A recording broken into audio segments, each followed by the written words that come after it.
My name is Elena Vance. I am 29 years old, and 12 years ago, my parents shoved me out of a moving car at the gates of this vineyard during a thunderstorm. Last week, they walked back through those same gates for my grandfather Arthur's will reading, wearing designer black and confident smiles, absolutely certain they were about to inherit a $50 million wine empire. They brought a high-priced attorney, a man named Mr. Sterling who wore a suit that cost more than my first car. And they spent the 20 minutes before the reading loudly discussing which of my grandfather's prize-winning vines they were going to tear up to build a swimming pool. My mother, Clara, didn't even look at me. To her, I was just part of the furniture, an inconvenient reminder of a past she had rewritten. My father, Robert, was already on his phone, looking up the resale value of the estate on Zillow. They believed that the laws of intestacy were on their side. They believed that as Arthur's only living son, my father was the natural heir to the Vance estate. But when my grandfather's personal attorney, Miss Vance, opened that heavy leather binder and began to read Article 5, their smiles didn't just fade, they evaporated. And when she pulled out the yellowed document from the bottom of the file, a document signed in 2012 that my parents had clearly forgotten, my mother actually fainted. Before I tell you exactly what was in that yellow folder and how I legally evicted my own parents from the property they thought they owned, please take a second to like this video and subscribe. But do this only if you believe that family is about who raises you, not just whose DNA you share. To understand why my father turned the color of ash when that document was revealed, I need to take you back to the summer of 2011. I was a 14-year-old girl who loved dirt more than dresses, living in a cramped apartment in San Francisco. In my family, roles were assigned at birth. My brother, Julian, was the golden child, destined for greatness despite his mediocre grades and expensive gambling habit. I was the spare, the invisible daughter expected to marry well and stay quiet. My parents, Robert and Clara, were social climbers who viewed their children as investments. And unfortunately for me, they decided early on that I was a bad asset. I had spent 2 years scrubbing floors and washing dishes at a local bakery to save $5,000. It was for a junior viticulture program in France, a dream internship that could have changed my life. I kept the money in a shoebox under my bed, hidden behind my winter boots. But one afternoon, I came home from school to find the box empty. That empty shoebox was the moment I realized that in the Vance household, love wasn't just conditional. It was a finite resource, and my brother Julian had a monopoly on it. Growing up in our cramped apartment in San Francisco, the hierarchy was clear. Julian was 2 years older, with my mother's charming smile and my father's expensive taste. He was the golden child, destined according to my mother to be a famous actor. I was the spare. I had my grandfather's dark eyes and his quiet, stubborn work ethic. While Julian was given acting lessons and designer clothes, I was given chores. By 14, I had fallen in love with the science of soil. I didn't care about Hollywood. I cared about how a grapevine could struggle through rocky earth to produce something beautiful. I had been accepted into a junior viticulture summer program in Bordeaux, France. It was a once-in-a-lifetime opportunity for a teenager, but it wasn't a scholarship. I had to pay my own way. For 2 years, I scrubbed floors at a local bakery and walked dogs in the rain to save $5,000. I kept that cash in a Nike shoebox, taped shut, hidden behind my winter boots. It was my ticket out. But that Tuesday afternoon, the box was gone. I found my parents in the kitchen. My mother, Clara, was sitting at the table, counting a stack of $20 bills, my $20 bills. My father, Robert, was drinking a beer, looking at a brochure for a used motorcycle. "Where is it?" I asked, my voice trembling. "That's my money for France." My mother didn't even flinch. She didn't look guilty. She looked annoyed that I was interrupting her counting. "Don't be dramatic, Elena," she said, smoothing out a bill. "We're borrowing it. Julian has a callback for a commercial in Los Angeles next week. He needs transportation and a new headshot.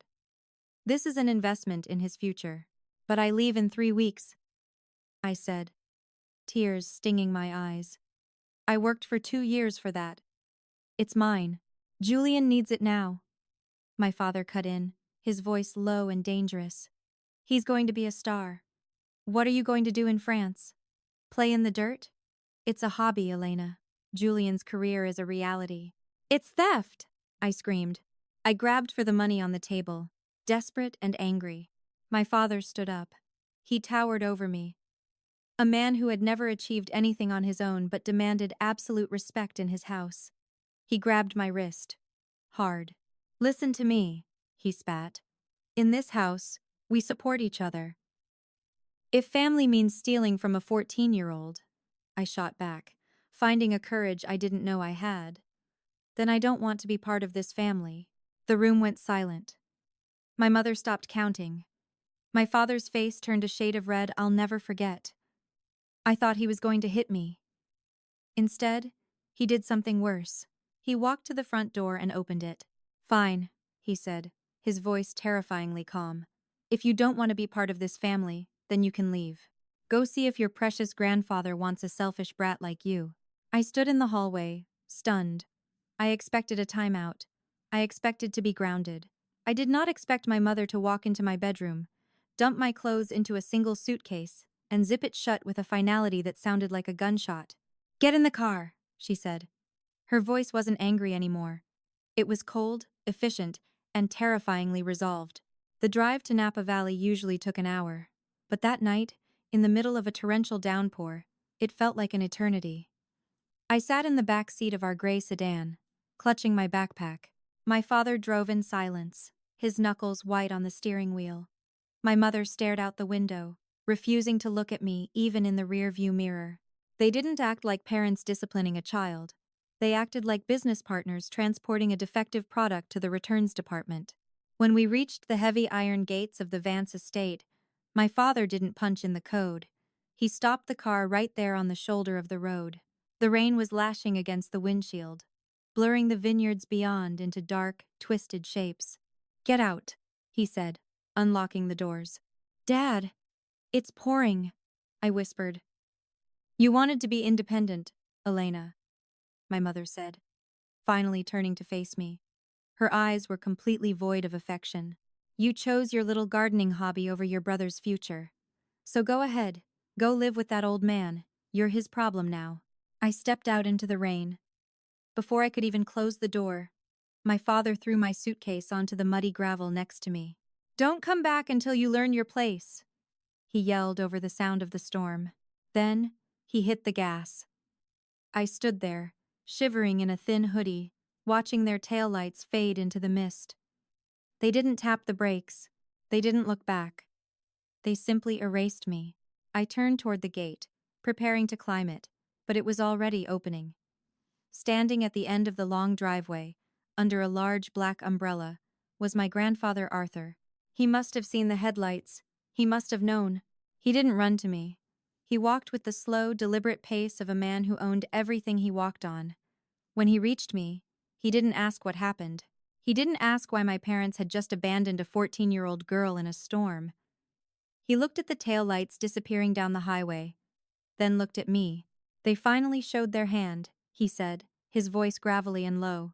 He handed me the umbrella, picked up my muddy suitcase with one hand, and turned back toward the house. That night, as I sat in his library drinking hot tea, I thought my life was over. I didn't know that my parents hadn't just kicked me out. A few days later, they would quietly accept a check for $10,000 from Arthur to formally relinquish their rights to me, a transaction they thought would pay for Julian's acting career. They thought they had discarded a burden. They had no idea they had just handed the keys to the kingdom to the only person who would actually know how to run it. My parents probably assumed that by dumping me at the Vance estate, I would live the life of a spoiled heiress, sipping grape juice by the pool while my grandfather wrote checks. They couldn't have been more wrong. The morning after I arrived, Grandfather Arthur woke me up at 4 a.m. He handed me a pair of heavy shears and a pair of work gloves that were 2 sizes too big. If you want to live under this roof, he said, handing me a cup of black coffee, you earn your keep. The vines don't care about your last name. They only care about how hard you work. For the next decade, I didn't just live on the estate. I became part of it. While my brother Julian was in Los Angeles failing audition after audition, I was in the fields, standing knee-deep in mud, learning the difference between clay and limestone soil. I went to the State University for viticulture and enology, graduating at the top of my class. I didn't just learn how to drink wine. I learned the chemistry of fermentation, the economics of distribution, and the art of survival. When I took over operations 5 years ago, the estate was struggling. My father's previous mismanagement had left the business in debt. I restructured everything. I pivoted us to organic farming and launched a luxury reserve label that put Vance Estate back on the map. Under my leadership, the estate's valuation tripled to $50 million. I wasn't just the granddaughter. I was the CEO. And where were my parents during these 15 years? They were conspicuously absent. In a decade and a half, my biological family contacted the estate exactly twice. The first time was in 2012. My mother called Arthur, not me, to ask for a loan. My father had made some bad investments, and they needed $50,000 to tide them over. Arthur put the call on speaker so I could hear. My mother didn't ask if I was doing okay in school. She didn't ask if I was happy. She just wanted to know if the check could be overnighted. Arthur declined. The second contact came in 2016. My brother Julian sent a wedding invitation. It wasn't a personal note. It was a formal, printed card addressed to occupant. I attended, mostly out of curiosity. I was seated at table 42, in the back corner near the kitchen doors, while my parents paraded around the front of the room, playing the role of the wealthy family patriarch and matriarch. They looked right through me. To them, I was just a ghost, who worked for the rich grandfather they were waiting to bury. They had no idea that while they were waiting for Arthur to die, Arthur was busy ensuring that they would never see a dime of his fortune. They saw a frail old man. I saw a genius who was playing the long game. In the summer of 2024, the heart that had kept the Vance estate beating for 80 years began to fail. The doctors gave Arthur 12 months. He lasted 8. Those final months were a blur of hospital visits and quiet evenings in the library. I tried to talk to him about the legal transition, terrified of what would happen when he was gone, but Arthur would just smile, pat my hand, and say, "Everything is taken care of, Elena. You focus on the harvest. I've handled the pests." I didn't know what he meant by pests until the week after his funeral. Arthur passed away peacefully in his sleep on a Tuesday. By Friday, the vultures were circling. My phone buzzed with a number I hadn't seen in years. It was my mother. She didn't call to offer condolences. She didn't ask how I was coping with the loss of the man who had been my father figure for 15 years. "I heard about Arthur," she said, her voice sounding practiced, like she was reading from a script. "I assume the memorial service is private? We'll be attending the will reading, of course. Family has a right to be there." That was the only warning I got. 2 days later, I was sitting in the office of Miss Vance, my grandfather's estate attorney, no relation. Just a coincidence we always joked about. But Miss Vance wasn't joking today. She slid a legal filing across her mahogany desk. "Your parents haven't just requested to attend the reading, Elena," she said grimly. "They've hired Mr. Sterling. He's a shark from Los Angeles known for contested estates. They filed a formal challenge this morning alleging undue influence." I felt the blood drain from my face. Undue influence? That's insane. I cared for him. Their argument is that you isolated a sick, elderly man from his loving family to manipulate his estate plan, Miss Vance explained. They are claiming that as his only surviving son, Robert is entitled to the entire estate under intestacy rules. "But they abandoned him too," I protested. "They haven't visited in a decade." "The truth doesn't matter to them right now, miss," Vance said, leaning forward. "This is a strategy. They know that if this goes to litigation, the estate's assets will be frozen during the discovery phase.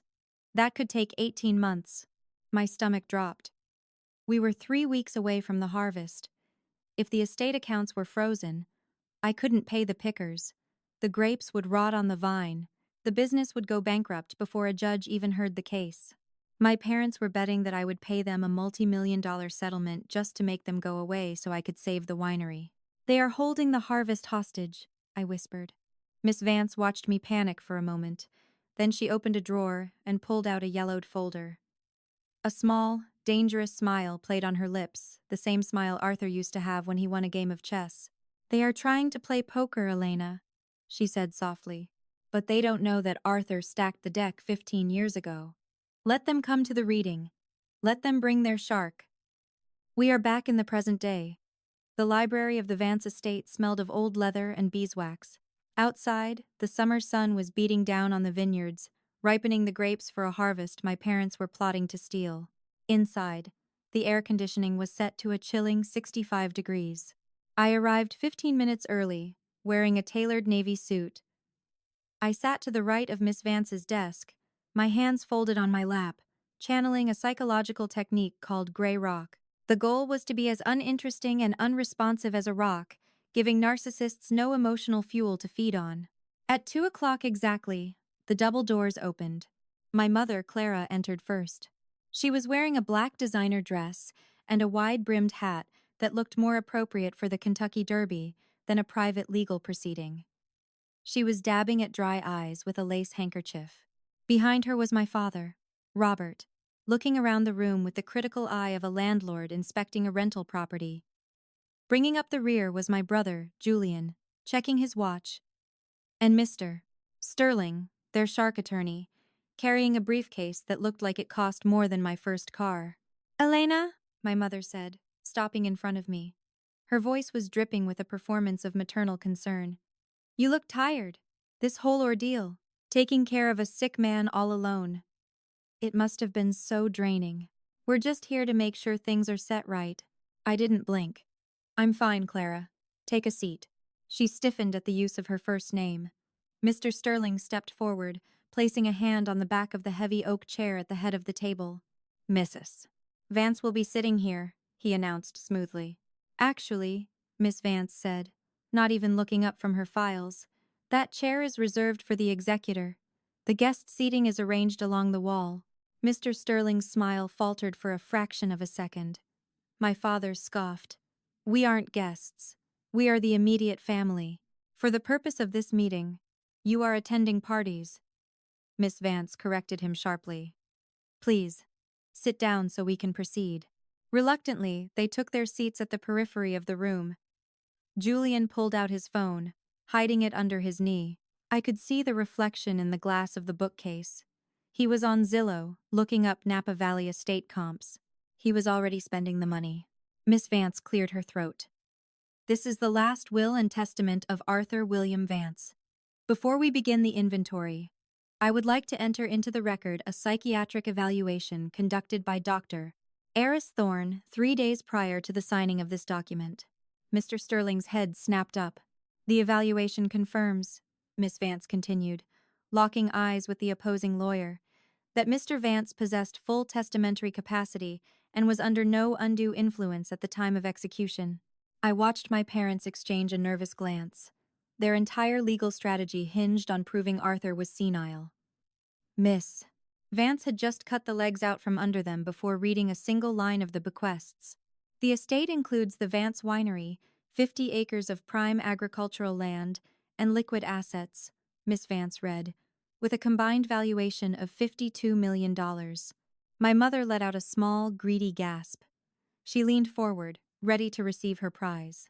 She had no idea that Miss Vance was about to turn the page to Article 5.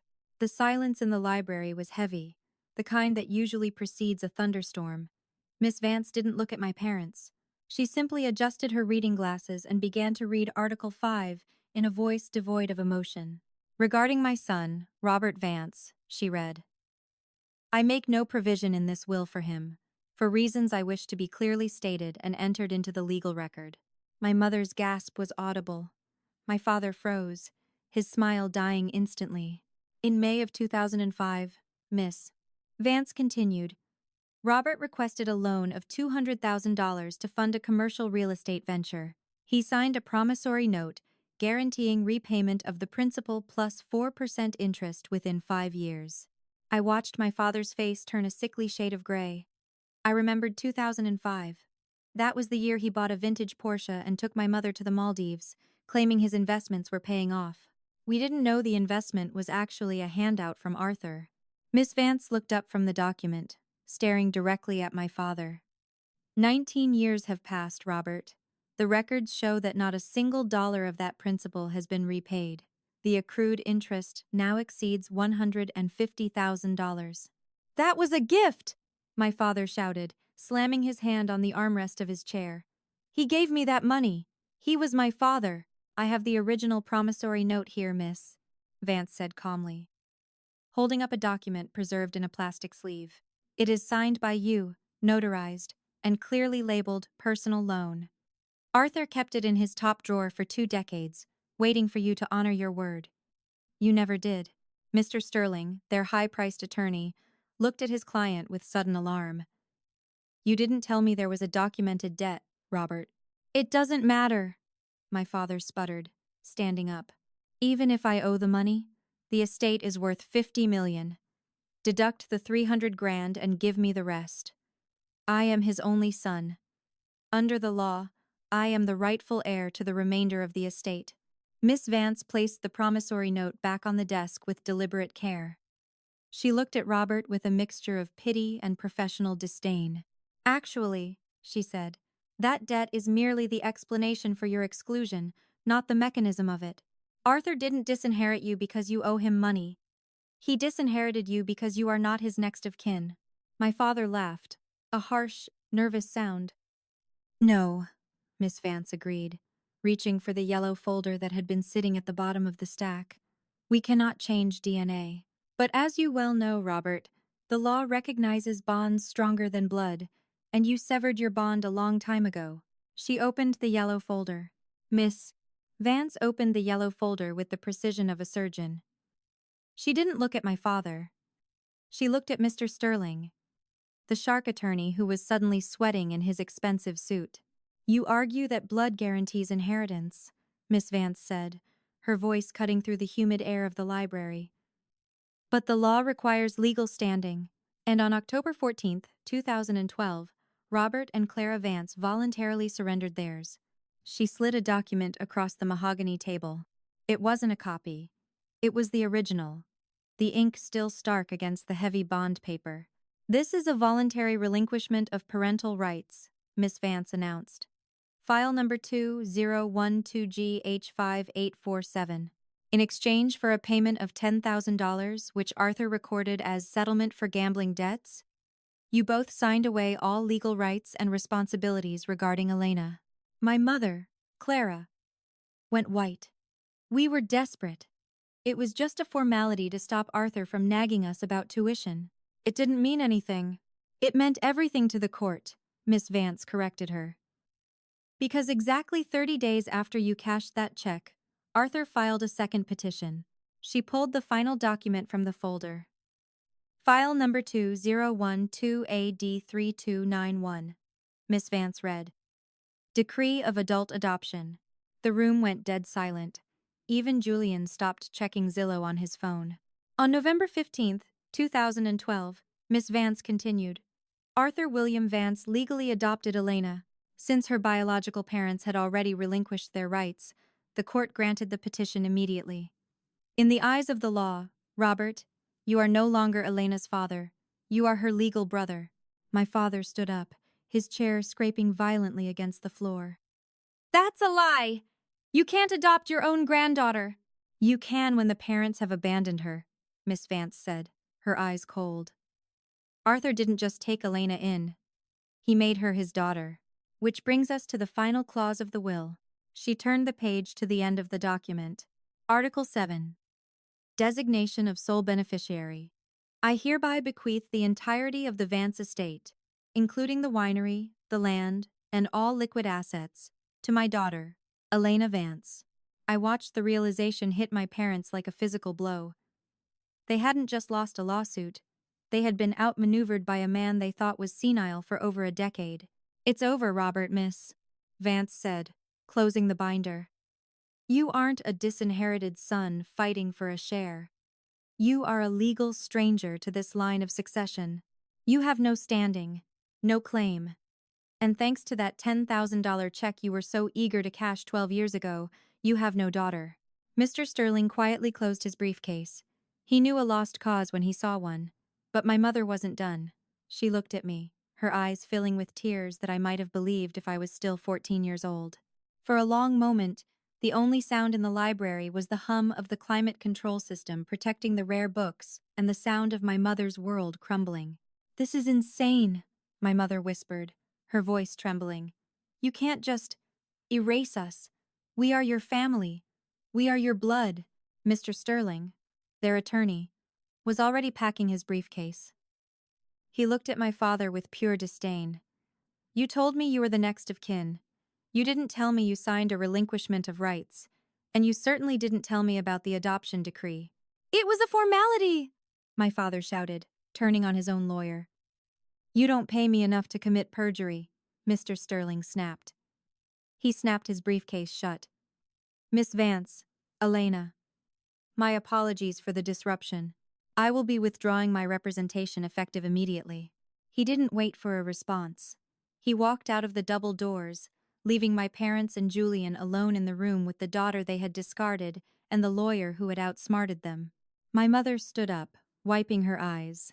The legal threat had failed, so she switched tactics instantly. The shark was gone. Now came the martyr. "Elena, darling," she said, taking a step toward me, her hands outstretched. "Please, put the papers away. We made mistakes, I admit that. We were young. We were struggling. But look at you now. You're successful. We're so proud of you. Surely we can sit down as a family and work out a fair share? Julian has debts. We were counting on this." I stood up. I didn't look at her with anger. I looked at her with the indifference of a stranger. "You gave up the right to be my family on October 14th, 2012. You didn't sell me because you were struggling, Clara. You sold me because you wanted $10,000 to pay off a bookie. You made a business decision. And today, I am making mine." I pressed the intercom button on the desk. "Security, please escort the intruders off the property." "You wouldn't," my brother Julian gasped, finally looking up from his phone. "We're your family." "No," I corrected him. "Legally, I am an only child, and you are trespassing." Two uniformed security guards, men I had hired myself 3 years ago, stepped into the room. My father looked small. The arrogance he had walked in with was gone, replaced by the terrifying realization that he was 60 years old, deeply in debt, and homeless. They didn't scream. They didn't fight. They just wilted. She opened her mouth to speak, perhaps to offer a belated apology or one last manipulation, but she saw my face. She saw that the scared 14-year-old girl she had left in the rain was gone. I watched through the window as their car drove down the long, winding driveway, past the vines I had pruned, past the soil I had healed. They drove through the iron gates, and for the first time in 15 years, the gates closed behind them, not to keep me in, but to keep them out. Miss Vance closed the yellow folder. "It is done. 6 months have passed since security escorted my parents off the estate. The summer heat has broken, and the vines are heavy with the first harvest that belongs entirely to me." The silence from my parents didn't last long. 3 weeks after the eviction, an email appeared in my inbox from Clara. It wasn't an apology. It was a negotiation disguised as a plea. She wrote about family bonds and how blood is thicker than water, conveniently forgetting that she had sold that blood for $10,000 in 2012. I replied with one sentence. "The vine that chokes the tree is also natural, but a good gardener cuts it down to save the harvest." Then, I blocked her address. I haven't heard from them since. I've heard rumors that they downsized to a small 2-bedroom apartment in Sacramento, and for the first time in his life, my father is actually looking for a job. But the real surprise came from Julian. 2 months ago, a handwritten letter arrived. It wasn't asking for money. It was an admission. Julian wrote, "I watched from the window that night. When they left you in the rain, I was relieved it wasn't me. I've been a coward my whole life, living off a potential inheritance that I didn't earn. I'm working now, stocking shelves. It's hard, but it's honest." I didn't invite him back to the estate. Trust, like a good wine, takes years to mature, and you can't rush it, but we talk on the phone once a month. He isn't the golden child anymore. And I'm not the spare. We're just two adults trying to figure out who we are without our parents' toxic influence. Yesterday, we bottled the new vintage. I named it the Arthur Reserve. On the back label, there is a simple dedication to the man who taught me that family is defined by action, not DNA. If you have watched this story from the beginning, if you have ever felt discarded or underestimated, I want you to remember this. You are the gardener of your own life. I spent years waiting for my parents to value me, thinking that if I just worked harder, they would finally see me. But Grandfather Arthur taught me that you cannot fix people who prefer to remain broken. You have the right to prune the dead weight from your life. You have the right to lock the gate. My name is Elena Vance. I am a vintner. I am a daughter not by birth, but by choice. And for the first time, my harvest is my own. Thank you for listening to my story. If this series resonated with you, please like this video and subscribe to the channel. And tell me in the comments, have you ever had to cut off a family member to save your own peace? I'll be reading your stories.